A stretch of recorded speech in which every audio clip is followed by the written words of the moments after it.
Now you go straight to आगे permission.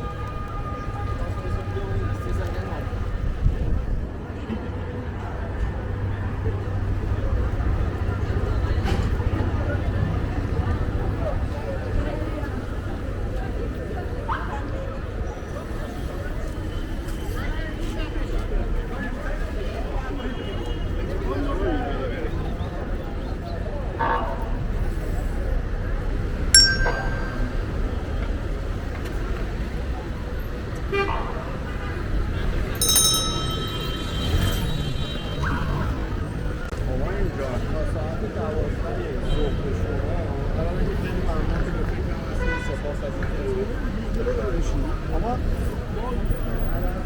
ساعت 12 شما حوالی 10:30 خودم تو استانبول خونه هستم.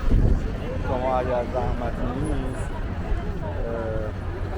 با اون موقع ساعت درصد اگر فرصت کردید یا 11 مثلا برید که اگه میتونم بعد اگرم که میخوای اونجا خرید هم از میلاد بکنی که من اصلا مثلا در 12 تومن برای شما واریز بکنم اصلا شما باشه حالا بعد حساب کتاب بکنم از میلاد سلام توی از میلاد بخریم من یه دستگاه هم میلاد بخریم و براشون بکنه و گیم پاس و اینها بده به قول معروف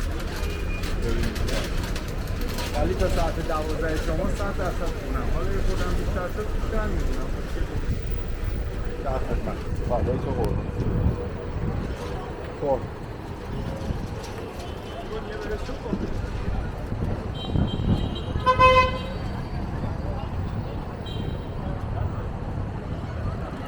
یه بار رفتیم بالاتا اینجاست سر میبینی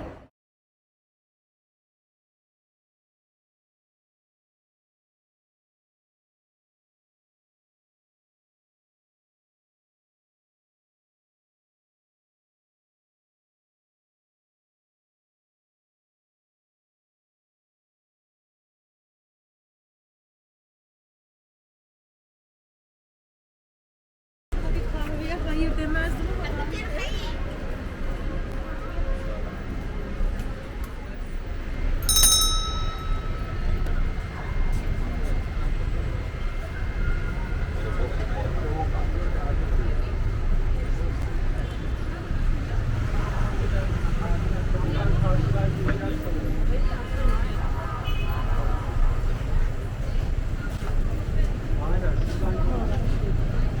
Die machen ganz vor dir, vor deiner Nase.